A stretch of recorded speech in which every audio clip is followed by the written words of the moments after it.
नमस्कार दोस्तों, स्वागत है आपका स्टडी विद सिलेक्टर्स में। और हम डेली करंट अफेयर का जो सेशन चला रहे हैं उस सेशन में हम आ गए हैं। तो आज देखेंगे हम 24 सितंबर का करंट अफेयर। 24 सितंबर के करंट अफेयर में हम अब 20 वन लाइनर 20 ऑब्जेक्टिव टाइप के क्वेश्चन देखेंगे और 5 जो हैं वो वन लाइनर क्वेश्चन देखेंगे। तो आगे चलते हैं 24 सितंबर का करंट अफेयर देखने के लिए। तो आगे चलने से पहले आप सभी से अपील है कि हमारे चैनल स्टडी विद सिलेक्टर्स को लाइक करें, शेयर करें, सब्सक्राइब करें और बेल आइकन दबाना बिल्कुल न भूलें, जिससे सबसे पहले नोटिफिकेशन आप तक पहुंचता रहे। तो इसी के साथ आज देखते हैं हम क्वेश्चन नंबर 1। क्वेश्चन नंबर 1 क्या कह रहा है? क्वेश्चन नंबर 1 में कह रहा है, हाल ही में किस राज्य के राज्यपाल ने कला क्रांति मिशन के लोगों का अनावरण किया है? Option A Orissa, option B Gujarat, option C Paschim Bangal और ऑप्शन डी राजस्थान। तो वह कौन से राज्य के राज्यपाल हैं, उनका नाम भी बताना है आपको कि कला क्रांति मिशन के लोगों का अनावरण किया है वो किस राज्य के हैं। तो इसका जो सही आंसर होगा, इसका सही आंसर होगा ऑप्शन सी में दिया है पश्चिम बंगाल। पश्चिम बंगाल के जो गवर्नर हैं, राज्यपाल हैं, उन्होंने कला क्रांति मिशन के लोगों का अनावरण किया है।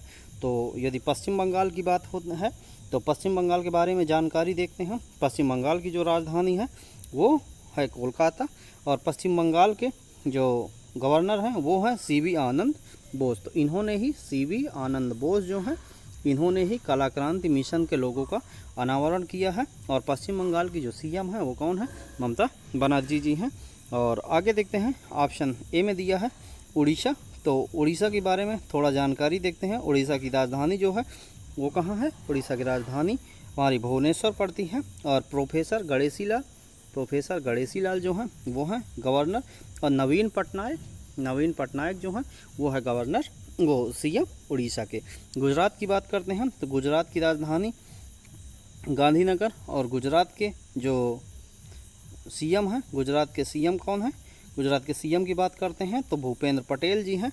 और आचार्य देवव्रत जो हैं वो हैं गवर्नर। पश्चिम बंगाल की हमने जानकारी देख ली। अब राजस्थान की बात करते हैं तो राजस्थान में थावरचंद गहलोत, राजस्थान की जो राजधानी है, पहले राजधानी की बात करते हैं तो राजस्थान की राजधानी जयपुर है। कलराज मिश्र जो हैं वो हैं गवर्नर। और अशोक गहलोत हैं वो सीएम राजस्थान के। क्वेश्चन नंबर 1 का आंसर होगा ऑप्शन सी पश्चिम बंगाल के जो राज्यपाल हैं उनका नाम क्या है? सीवी आनंद बोस। उन्होंने ही कला क्रांति मिशन के लोगों का अनावरण किया है। आगे देखते हैं क्वेश्चन नंबर 2। क्वेश्चन नंबर 2 कह रहा है, हाल ही में कहाँ दुनिया का सबसे पुराना देवदार के पेड़ मिलने का दावा किया गया है? Option A Kerala, option B Jammu Kashmir, option C Goa और ऑप्शन डी कर्नाटक। तो कहाँ पर वो राज्य का नाम बताना है जहाँ सबसे पुराना देवदार का पेड़ मिला है, उसका दावा किया गया है। तो इसका आंसर क्या होगा? इसका आंसर होगा ऑप्शन बी जम्मू कश्मीर, जो यूनियन टेरिटरी है। कब बना? 31 अक्टूबर 2019 को यूनियन टेरिटरी बना जम्मू कश्मीर। वहाँ पर सबसे पुराना देवदार एक वृक्ष है, उसका मिलने के लिए एक दावा किया गया है। तो जम्मू कश्मीर के बारे में देखते हैं तो जम्मू कश्मीर की जो राजधानी है वो श्रीनगर और जम्मू 2 राजधानियाँ हैं। और 31 अक्टूबर हमने आपको बता दिया, 31 अक्टूबर 2019 को इसकी स्थापना दिवस मनाया जाता है। और उपराज्यपाल जो हैं मनोज सिन्हा जी हैं। तो जम्मू कश्मीर के बारे में हमने जानकारी देखी। अब देखते हैं, ऑप्शन ए में दिया है केरल। तो केरल की जो राजधानी है वो तिरुवनंतपुरम है। आरिफ मोहम्मद जो हैं वो हैं गवर्नर और पिनराई विजयन वहाँ के सीएम हैं। यदि हम गोवा की बात करते हैं, गोवा की राजधानी पणजी है। और पीएस श्रीधरन पिल्लाई हैं गवर्नर। और जो वहाँ के सीएम हैं उनका नाम क्या है ये आपको बताना है। तो इनका नाम है प्रमोद सावंत, वो है गोवा के सीएम। और कर्नाटक की यदि बात करते हैं तो कर्नाटक की जो राजधानी है वो कहाँ पर है? कर्नाटक की राजधानी बेंगलुरु है। और थावरचंद गहलोत वहाँ के गवर्नर हैं और सिद्धारमैया वहाँ के सीएम हैं। तो ऑप्शन जो डी में दिया है कर्नाटक, उसको भी हमने देख लिया। अब देखते हैं आगे क्वेश्चन नंबर 3। क्वेश्चन नंबर 3 में कह रहा है, हाल ही में अमेरिका ने किस देश के लिए नई सुरक्षा सहायता की घोषणा की है? तो ऑप्शन में दिया है option A Canada, option B Oman, option C Ukraine और ऑप्शन डी इजराइल। तो अमेरिका ने किस देश के लिए नई सुरक्षा सहायता की घोषणा की है? इसका सही आंसर होगा ऑप्शन सी यूक्रेन। यूक्रेन की राजधानी जो वो कीव है, तो यूक्रेन के लिए ही उसने सुरक्षा सहायता दी है। किसने? अमेरिका ने दिया है। तो क्वेश्चन नंबर 3 का जो आंसर होगा वो होगा ऑप्शन सी यूक्रेन। अब आगे देखते हैं क्वेश्चन नंबर 4। क्वेश्चन नंबर 4 में कह रहा है हाल ही में किसे प्रतिष्ठित एकलव्य पुरस्कार से सम्मानित किया गया है? Option A Palak Sharma, option B Pratik Sinha, option C Deepak Mishra और ऑप्शन डी नेहा आहूजा। तो प्रतिष्ठित एकलव्य पुरस्कार से किसे सम्मानित किया गया है? इसका सही आंसर होगा ऑप्शन ए पलक शर्मा। पलक शर्मा को एकलव्य पुरस्कार से सम्मानित किया गया है। मोस्ट इम्पॉर्टेंट क्वेश्चन है पुरस्कार में, ये एकलव्य पुरस्कार अक्सर पूछा जाने वाला है, तो इसलिए इसको ध्यान में रखना है। आगे देखते हैं क्वेश्चन नंबर 5। क्वेश्चन नंबर 5 में कह रहा है हाल ही में कौन सा राज्य ई कैबिनेट वाला देश का चौथा राज्य बन गया है? Option A Rajasthan, option B Punjab, option C Uttarakhand और ऑप्शन डी में दिया है त्रिपुरा।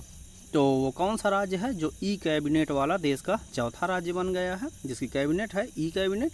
तो उसका नाम आपको बताना है। तो उसका नाम क्या होगा? उसका नाम होगा, आंसर डी में दिया है त्रिपुरा। जो है त्रिपुरा चौथा हमारा देश का जो चौथा स्टेट है वो ई कैबिनेट वाला स्टेट बन चुका है। तो त्रिपुरा के बारे में थोड़ा जानकारी देखते हैं। त्रिपुरा की राजधानी क्या है? तो त्रिपुरा की राजधानी अगरतला है और जो गवर्नर है वो हैं सत्यदेव नारायण आर्य। सत्यदेव नारायण आर्य जो हैं वो हैं गवर्नर, और मणिक शाह जो हैं वो हैं सीएम त्रिपुरा के। अब ऑप्शन ए में राजस्थान दिया है। राजस्थान के बारे में हमने अभी आपसे चर्चा कर ली है। यदि हम पंजाब की बात करते हैं, पंजाब में जो है सीएम कौन है?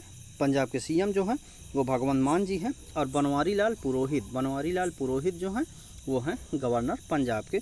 उत्तराखंड की बात करते हैं तो उत्तराखंड में जो गवर्नर हैं वो जनरल गुरमीत सिंह है।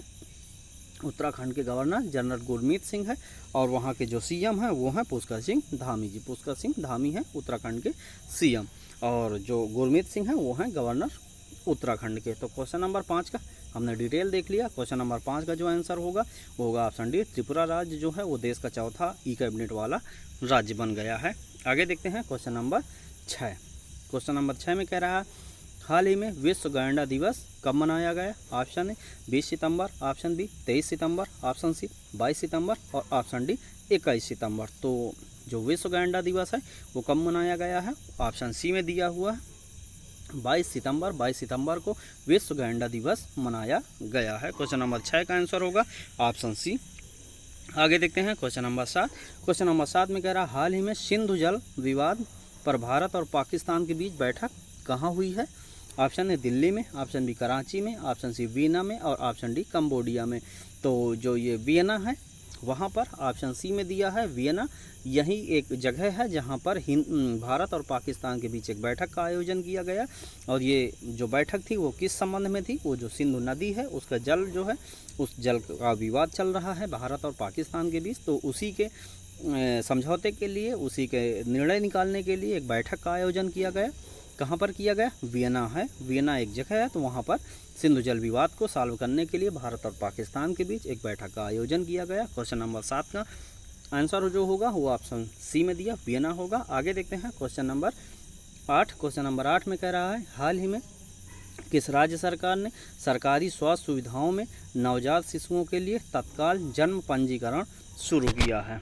Option A Himachal Pradesh, option B Uttar Pradesh, option C Uttarakhand और ऑप्शन डी राजस्थान। तो जो राज्य है उसका नाम बताना है कि जो सरकारी स्वास्थ्य सुविधाओं में नवजात शिशुओं के लिए तत्काल जन्म पंजीकरण शुरू किया है। तो क्वेश्चन नंबर 8 का जो आंसर होगा वो क्या होगा? उसका आंसर होगा, क्वेश्चन नंबर 8 का आंसर होगा ऑप्शन बी में दिया है उत्तर प्रदेश। उत्तर प्रदेश राज्य ने स्वास्थ्य सुविधाओं में नवजात शिशुओं के लिए तत्काल जन्म पंजीकरण शुरू कर दिया है। क्वेश्चन नंबर 8 का आंसर होगा ऑप्शन बी होगा उत्तर प्रदेश। उत्तर प्रदेश की बात करते हैं तो उत्तर प्रदेश के जो सीएम हैं वो योगी आदित्यनाथ जी हैं, और यूपी के जो गवर्नर हैं वो आनंदीबेन पटेल जी हैं। तो इस प्रकार उत्तर प्रदेश के बारे में हमने जानकारी देखी। अब देखते हैं हिमाचल प्रदेश। हिमाचल प्रदेश के बारे में हमने अभी आपको थोड़ी देर पहले बताया कि वहाँ पर जो सीएम हैं वो कौन है? सीएम है हिमाचल प्रदेश के सुखविंदर सिंह सुक्खू जी हैं, और शिव प्रताप शुक्ल जो हैं वो हैं हिमाचल प्रदेश के, शिव प्रताप शुक्ल जो हैं हिमाचल प्रदेश के क्या हैं, गवर्नर हैं। और उत्तर प्रदेश की बात कर ली, उत्तराखंड के बारे में भी हमने अभी आपको बताया, राजस्थान के बारे में हम ऊपर क्वेश्चन में ये देख चुके हैं, इसलिए बार बार बताना सही नहीं है। आगे देखते हैं क्वेश्चन नंबर 9। क्वेश्चन नंबर 9 में कह रहा है हाल ही में किस भारतीय मूल की लेखिका के उपन्यास वेस्टर्न लेन को बुकर पुरस्कार के लिए शॉर्टलिस्ट किया गया है। ऑप्शन है हुमा कुरैशी, ऑप्शन बी चेतना मारू, ऑप्शन सी अरुंधति राय और ऑप्शन डी शुभ्रा गुप्ता। तो इसका जो सही आंसर क्या होगा, वो भारतीय मूल की लेखिका का नाम क्या है जिसने वेस्टर्न लेन पुस्तक लिखी है और बुकर पुरस्कार के लिए उसको शॉर्टलिस्ट किया गया है। तो उसका जो आंसर होगा वो होगा ऑप्शन बी में दिया है चेतना मारू। चेतना मारू जो है उनकी किताब है वेस्टर्न लेन, इसको बुकर पुरस्कार के लिए शॉर्टलिस्ट किया गया है। तो क्वेश्चन नंबर 9 का जो आंसर होगा वो होगा ऑप्शन बी में चेतना मारू। अब आगे देखते हैं क्वेश्चन नंबर 10। क्वेश्चन नंबर 10 में कह रहा है हाल ही में आयोजित विश्व कुश्ती चैंपियनशिप 2023 में अंतिम पंघाल ने कौन सा पदक जीता है। ऑप्शन ए स्वर्ण पदक, ऑप्शन बी सिल्वर पदक, ऑप्शन सी कांस्य पदक और ऑप्शन डी इनमें से कोई नहीं। तो जो अंतिम पंघाल है वो कुश्ती के प्लेयर हैं और कुश्ती चैंपियनशिप विश्व कुश्ती चैंपियनशिप 2023 के आयोजन में अंतिम पंघाल ने कौन सा पदक जीता। तो इसका आंसर जो होगा वो होगा ऑप्शन सी में दिया है कांस्य पदक। कांस्य पदक किसने जीता है, अंतिम पंघाल ने विश्व कुश्ती चैंपियनशिप 2023 में। आगे देखते हैं, आगे चलने से पहले आप सभी से अपील है कि हमारे चैनल स्टडी विद सेलेक्टर्स को लाइक करें, शेयर करें, सब्सक्राइब करें और अपने दोस्तों तक ज़रूर शेयर करें। हम आपसे रिक्वेस्ट करते हैं कि आप हमारे चैनल को ज़्यादा से ज़्यादा लोगों तक शेयर करें, सब्सक्राइब करवाएं, अपने परिवार को बढ़ाने में हमारी मदद करें।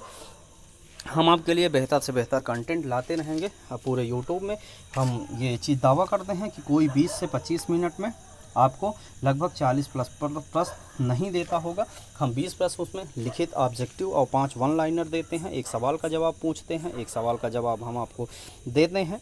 तो इस प्रकार का सीरीज़ अभी यूट्यूब में कोई नहीं चलाता है। तो कृपया हमारे मेहनत को सफल बनाने के लिए हमारे चैनल को ज़रूर से ज़रूर अपने दोस्तों से कहें, रिक्वेस्ट करें हमारे लिए, अपने लिए कि वो इस चैनल को स्टडी विद सिलेक्टर्स को आगे आएँ, सब्सक्राइब करें। और इसको जो PDF है जो हम पढ़ा रहे हैं जिस PDF से, इसको पाने के लिए हमारा डिस्क्रिप्शन बॉक्स में एक टेलीग्राम का हमने चैनल दे रखा है, लिंक है, उस लिंक पे जाएं, क्लिक करें और चैनल को ज़रूर ज्वाइन कर लें क्योंकि ये PDF वहीं पर आपको मिल जाएंगे और वहाँ से आप इसको तैयारी जो कर रहे हैं तो परीक्षा के टाइम पे बहुत ही आसानी से रिवाइज कर सकते हैं और रिवीजन में ये बहुत ही आपको हेल्पफुल होगा। तो इस प्रकार आपसे फिर अंतिम बार कह रहे हैं कि हमारे चैनल को सब्सक्राइब करें, शेयर करें, लाइक करें और बेल आइकन दबाना बिल्कुल ना भूलें। आगे देखते हैं क्वेश्चन नंबर 11। क्वेश्चन नंबर 11 में कह रहा है हाल ही में उत्तर प्रदेश के पहले अंतर्राष्ट्रीय व्यापार मेले का आयोजन कहाँ किया गया है। Option A Greater Noida, option B Varanasi, option C Gorakhpur और ऑप्शन डी प्रयागराज। तो उत्तर प्रदेश का पहला है अंतर्राष्ट्रीय व्यापार मेला, इसका आयोजन कहाँ किया गया है। ऑप्शन ए दिया है ग्रेटर नोएडा। ग्रेटर नोएडा जो Noida new Okhla industrial development authority, जो नोएडा का फुल फॉर्म है, ये ज़रूरी है आप याद रखें क्योंकि एग्ज़ाम में एक बार पूछा भी गया है कि नोएडा का फुल फॉर्म क्या है। तो ये उत्तर प्रदेश का एक पश्चिमी उत्तर प्रदेश का एक शहर है, वहीं पर पहला अंतर्राष्ट्रीय जो व्यापार मेला है उसका आयोजन किया गया है। तो क्वेश्चन नंबर 11 का आंसर ऑप्शन ए होगा। क्वेश्चन नंबर 12 की बात करते हैं। क्वेश्चन नंबर 12 में कह रहा है हाल ही में सरकार ने विज्ञान, प्रौद्योगिकी और नवाचार के क्षेत्र में राष्ट्रीय विज्ञान पुरस्कार देने की घोषणा की है। यह कितनी श्रेणियों में दिए जाएंगे। ऑप्शन ए 2 श्रेणी में, ऑप्शन डी 4 श्रेणी में, ऑप्शन सी 3 श्रेणी में और ऑप्शन डी 4। तो ये 4 श्रेणी में दिए जाएंगे। कौन से, विज्ञान, प्रौद्योगिकी और नवाचार के जो क्षेत्र में राष्ट्रीय विज्ञान पुरस्कार देने की घोषणा की गई, ये 4 क्षेत्रों में दिए जाएंगे। क्वेश्चन नंबर 12 का आंसर ऑप्शन डी होगा। आगे देखते हैं क्वेश्चन नंबर 13। क्वेश्चन नंबर 13 में कह रहा है हाल ही में किस देश ने रेलवे के सिग्नलिंग सिस्टम को विकसित करने के लिए भारत के इरकॉन इंटरनेशनल लिमिटेड के साथ एक अनुबंध किया है। Option A Nepal, option B Sri Lanka, option C Bhutan और ऑप्शन डी बांग्लादेश। तो वह कौन सा देश है जिसने रेलवे के सिग्नलिंग सिस्टम को विकसित करने के लिए भारत के इरकॉन इंटरनेशनल लिमिटेड के साथ अनुबंध किया है, उस देश का नाम है ऑप्शन बी में दिया है श्रीलंका। श्रीलंका देश ने इरकान इंटरनेशनल लिमिटेड के साथ एक अनुबंध किया है। किस लिए? रेलवे के सिग्नलिंग सिस्टम को विकसित करने के लिए। क्वेश्चन नंबर 13 का आंसर ऑप्शन बी होगा, श्रीलंका। आगे देखते हैं क्वेश्चन नंबर 14। क्वेश्चन नंबर 14 में कह रहा है हाल ही में एशियन डेवलपमेंट एडीबी इसका मुख्यालय कहाँ है? मनीला में ने अफगानिस्तान को कितने मिलियन अमेरिकी डॉलर को आवंटित की घोषणा की है? तो option A 400 million dollar, option B 600 million dollar, option C 300 million dollar और ऑप्शन डी 800 मिलियन डॉलर। तो जो एडीबी है, एशियन डेवलपमेंट बैंक है, जिसका मुख्यालय कहाँ? फिलीपींस के मनीला में स्थित है इसका मुख्यालय। उसने अफगानिस्तान को 400 मिलियन अमेरिकी डॉलर देने की घोषणा की है। क्वेश्चन नंबर 14 का आंसर होगा ऑप्शन ए 1400 मिलियन डॉलर। तो ये उसको अफगानिस्तान को विकसित करने के लिए, नए प्रोजेक्ट को क्रियान्वित करने के लिए एडीबी ने 400 मिलियन डॉलर देने की घोषणा की है। आगे देखते हैं क्वेश्चन नंबर 15। दिल बोले जश्न किस अंतर्राष्ट्रीय प्रतियोगिता का एंथम सॉन्ग है जो हाल ही में अभी रिलीज़ किया गया है? तो ये है ऑप्शन ए ICC men's cricket world cup के लिए, ऑप्शन बी एशियाई गेम्स 2023 के लिए, ऑप्शन सी सुब्रतो कप के लिए और ऑप्शन डी हॉकी विश्व कप के लिए। तो दिल बोले जश्न जो अंतर्राष्ट्रीय प्रतियोगिता का एंथम सॉन्ग है वो है ऑप्शन ए ICC men's cricket world cup जो होने जा रहा है उसके लिए एंथम सॉन्ग दिल बोले जश्न को रिलीज़ कर दिया गया है। अभी आईसीसी ने रिलीज़ किया है। तो ये क्वेश्चन नंबर 15 का आंसर जो होगा ICC men's cricket world cup होगा। दिल बोले जश्न जो एंथम सॉन्ग है वो ICC men's cricket world cup का एंथम सॉन्ग है। क्वेश्चन नंबर 15 का आंसर ऑप्शन ए होगा। क्वेश्चन नंबर 16 की बात करते हैं।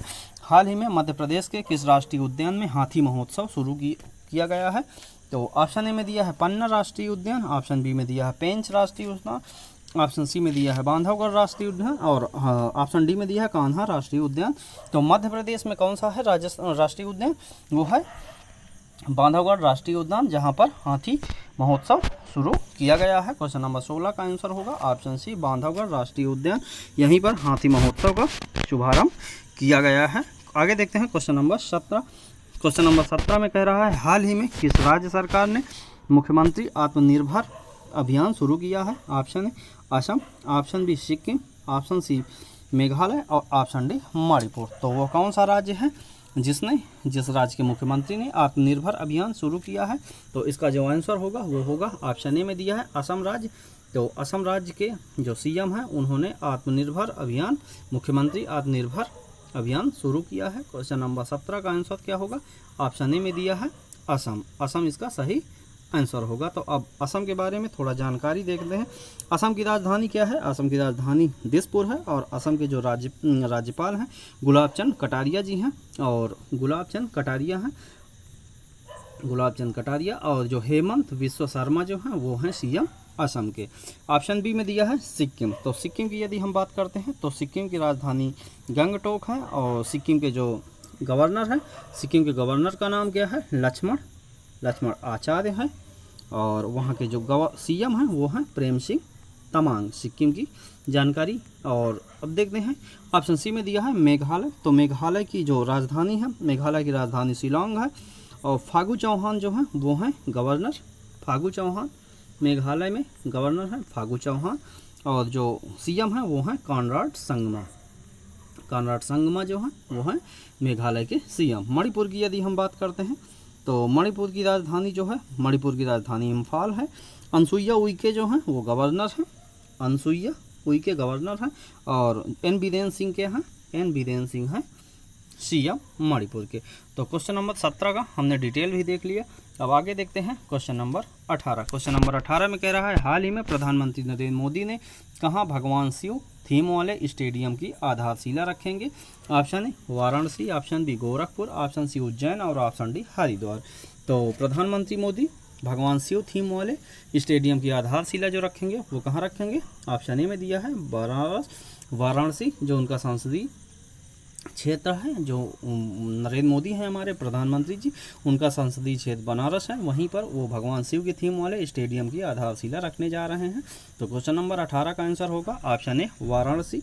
आगे देखते हैं क्वेश्चन नंबर 19। क्वेश्चन नंबर 19 में कह रहा है हाल ही में कौन सी राज्य सरकार सचिवालय के कार्य में तेजी लाने के लिए ऑफिस डेस्क सिस्टम लॉन्च करेगी? Option A Gujarat, option B Madhya Pradesh, option C Uttar Pradesh और ऑप्शन डी केरल। तो वह कौन सी राज्य सरकार है जो सचिवालय के कार्यों में तेजी लाने के लिए ऑफिस डेस्क सिस्टम लॉन्च करने जा रही है? तो इसका आंसर आपको 5 सेकंड में बताना है। तो इसका आंसर क्या होगा? इसका आंसर बताइए। Option A Gujarat, option B Madhya Pradesh, option C Uttar Pradesh और ऑप्शन डी केरल। तो इसका जो सही आंसर होगा वो होगा ऑप्शन सी उत्तर प्रदेश। उत्तर प्रदेश राज्य की सरकार ने सचिवालय के कार्य में तेजी लाने के लिए ऑफिस डेस्क सिस्टम लॉन्च करने जा रही है। तो उत्तर प्रदेश की बात जानकारी देखते हैं। सीएम जो हैं वो योगी आदित्यनाथ जी हैं और गवर्नर हमारे आनंदीबेन पटेल जी हैं। और गुजरात की बात करते हैं, ऑप्शन ए में दिया है। तो गुजरात की जो राजधानी है वो है गांधीनगर। और गुजरात में जो सीएम है वो कौन है? गुजरात के सीएम भूपेंद्र पटेल जी हैं। आचार्य देवव्रत जो हैं वो हैं गवर्नर। आचार्य देवव्रत जो हैं वो हैं गवर्नर, भूपेंद्र पटेल जी हैं सीएम। मध्य प्रदेश की बात करते हैं।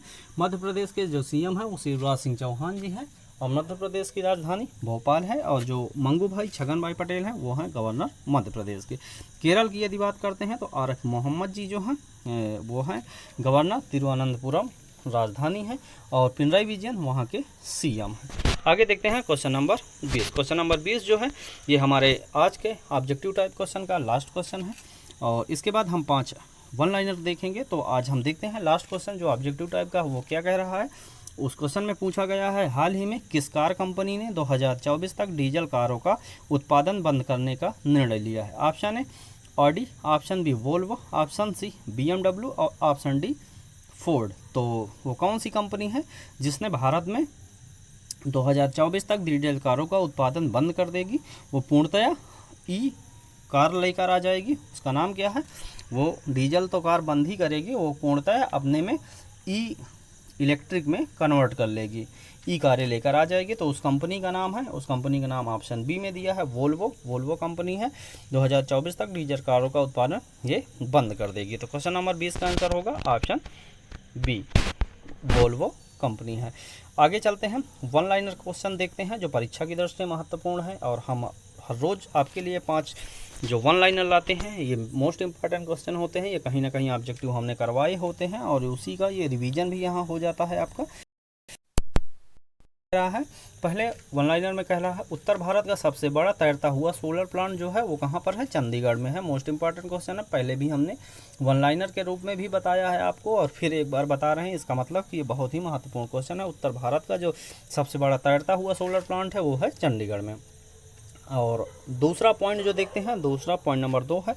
पॉइंट नंबर 2 में कह रहा है, देश का पहला ग्रीनफील्ड अनाज आधारित एथेनॉल संयंत्र कहाँ है? पूर्णिया में स्थित है। कहाँ? देश का पहला, इसलिए मोस्ट इंपॉर्टेंट हो जाता है। देश का पहला ग्रीनफील्ड अनाज आधारित एथेनॉल संयंत्र पूर्णिया में स्थित है। अब देखते हैं पॉइंट नंबर 3। पॉइंट नंबर 3 में कह रहा है, देश का पूर्ण डिजिटल साक्षरता वाला जो गाँव है वो कहाँ है? केरल में स्थित है। उस ग्राम पंचायत का नाम क्या है? पुल्लमपारा। वो ग्राम पंचायत पुल्लमपारा है और जो स्टेट है वो है केरल। केरल के बारे में अभी हमने आपको जानकारी दी। आरिफ मोहम्मद जो वहाँ के गवर्नर हैं और पिनराई विजयन वहाँ के सीएम हैं। भारत का अगला पॉइंट देखते हैं, भारत का पहला कार्बन न्यूट्रल पंचायत जो है वो पल्लीग्राम है। कहाँ है? पल्लीग्राम जम्मू कश्मीर में स्थित है। भारत का पहला कार्बन न्यूट्रल पंचायत है। मोस्ट इंपॉर्टेंट क्वेश्चन है। आगे देखते हैं लास्ट पॉइंट क्या है। लास्ट पॉइंट में कह रहा है, दक्षिण भारत की पहली वंदे भारत एक्सप्रेस चेन्नई से बेंगलुरु के बीच में चलेगी। तो चल रही है ये उत्तर भारत में तो पहली जो थी वो बनारस से दिल्ली के बीच में चली है और जो दक्षिण भारत की है वो है वंदे भारत एक्सप्रेस चेन्नई से बेंगलुरु के बीच में चली है। तो इस प्रकार हमने 20 ऑब्जेक्टिव क्वेश्चन देख लिया। उसके बाद हमने 5 वन लाइनर के रूप में जो क्वेश्चन थे वो उसको हमने देख लिया। अब आगे चलते हैं, देखते हैं पिछले सवाल का जो जवाब है वो क्या है? अमेरिका है। पिछले सवाल का जो जवाब है वो अमेरिका है। पिछला वाला जो सवाल है वो क्या है? जो 2024 T20 वर्ल्ड कप होगा उसका आयोजन किस देश में किया जाएगा? तो इसका जो सही आंसर था वो है अमेरिका। अमेरिका के 3 शहरों में T20 वर्ल्ड कप 2024 का आयोजन किया जाएगा। पहली बार अमेरिका इसका आयोजन अपने देश में करवा रहा, मेज़बानी कर रहा है। तो इसलिए ये क्वेश्चन मोस्ट इंपॉर्टेंट हो जाता है। और आगे देखते हैं, आपके लिए हम पिछले दिन का एक सवाल जो लाते हैं जिसका जवाब आपको कमेंट बॉक्स में देना होता है। तो उस सवाल को आप सुनिए। वो सवाल है, हाल ही में कहाँ पर नारी शक्ति बंधन अधिनियम को लागू किया गया? Option A Nagaland, option B Mizoram, option C Manipur और ऑप्शन डी असम। तो वो कौन सा राज्य है जहाँ पर नारी शक्ति बंधन अधिनियम को लागू किया गया है? इसका जवाब आपको कमेंट बॉक्स में देना है। और इस सवाल का जवाब देखने के लिए आप हमारे प्रीवियस वीडियो पर विजिट करें, वहाँ पर जाएं और हमने इस क्वेश्चन का डिटेल वहाँ पर बताया है। आप वहाँ जाएं, देखें और उसके बाद यहाँ पर आप सवाल का जवाब ज़रूर दें और आप देखें, एनालाइज करें कि हाँ हमें जो चीज़ें पढ़ाई जाती हैं वो हमें 40 से 50 मिनट में कितनी याद रहती हैं। इसलिए हम आपको ये सलाह देते हैं कि बहुत ज़्यादा 4 घंटे 3 घंटे या 2 घंटे का करंट अफेयर में टाइम बर्बाद करने का कोई मतलब नहीं। इसलिए आप कम समय में ज़्यादा से ज़्यादा क्वेश्चन जहाँ मिले आप वहीं पर विजिट करें। हम आपको पूरे यूट्यूब में सबसे कम समय में सबसे ज़्यादा क्वेश्चन दे रहे हैं। तो कृपया हमारे चैनल को लाइक करें, शेयर करें, सब्सक्राइब करें, बेल आइकन दबाना बिल्कुल ना भूलें और अपने दोस्तों से भी शेयर करें, अपने दोस्तों से सब्सक्राइब करने के लिए रिक्वेस्ट करें। हमारा परिवार जितना बड़ा होगा हम टाइम उतना ही ज़्यादा निकाल के आप लोगों की सहायता के लिए और भी वीडियो लाते रहेंगे। और इस जो वीडियो को हमने अभी तक पढ़ाया आपको, इस वीडियो को पाने के लिए डिस्क्रिप्शन में हमने टेलीग्राम का एक लिंक दिया है, उस पर जाएं, डिस्क्रिप्शन पे लिंक पे क्लिक करें और हमारा टेलीग्राम का चैनल ज़रूर ज्वाइन कर लें। हम हर रोज़ का जो ये PDF और वीडियो वहाँ पर इसका लिंक और PDF हमने डाल देते हैं, जो आपकी तैयारी के लिए बेहतर साबित होगा। अंत में आप सभी से एक बार फिर अपील कि हमारे चैनल स्टडी विद सिलेक्टर्स को लाइक करें, शेयर करें, सब्सक्राइब करें और हमारा डेली अब करंट अफेयर का जो सेशन होता है उसको ज़रूर सुनें। 20 से 25 मिनट में आपको हमने बहुत ही अच्छी जानकारी बहुत ही जगह से एकत्रित करने के बाद ये आपको 25 से 30 मिनट जो देते हैं, ये इसके पीछे की मेहनत होती है हमारी। तो उस मेहनत के लिए आप सभी से रिक्वेस्ट है कि हमारे चैनल को ज़्यादा से ज़्यादा सब्सक्राइब करवाने में हमारा सहयोग करें। और आगे वीडियो में मिलने तक आप सभी स्वस्थ रहें, खुश रहें, मस्त रहें और इस वीडियो को देखने के लिए आप सभी का बहुत बहुत धन्यवाद।